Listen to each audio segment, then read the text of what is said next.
Last week, some of the UK's biggest businesses received a rap on the knuckles, as the Financial Reporting Council, FRC, published its annual review of how well companies lived up to the Corporate Governance Code. Some FTSE firms, the accounting and governance regulator argued, were simply paying lip service to the spirit of the code, which sets out the principles and best practice for the boards of directors of listed companies. FRC Chief Sir Jon Thompson bemoaned the fact that a box-ticking compliance approach could end up harming both shareholders and the public. The regulator's chief has put his finger on a real problem. Good governance is not about following a predetermined set of procedures and thinking that this constitutes success in its own right. Checklists can be reassuring, but they can also end up replacing rather than complementing critical thinking and careful strategy. So why does the UK appear to be moving towards a much more rigid system that could promote exactly the box-ticking approach we want to avoid?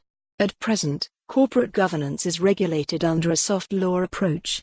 Under this method, the FRC works with firms to set out best practice for their board of directors through the Corporate Governance Code. At the heart of this model is the comply or explain principle.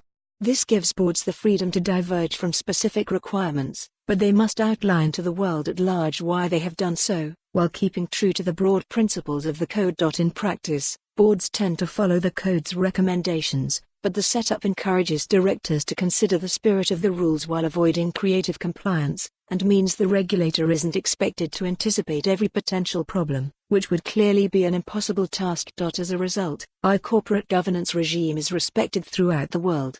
Combining high standards with flexibility, the system helps to mark the UK out as an attractive destination for global businesses and investors alike.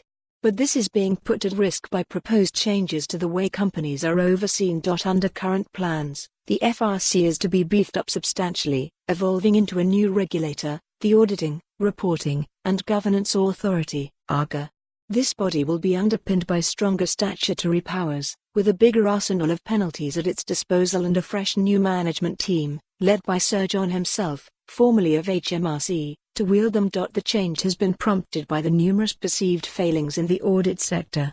Critics have argued that the current regulatory setup has produced a lackluster response to a list of corporate scandals, most notably the collapse of Carillion. Few would dispute that auditing needs a regulator with teeth.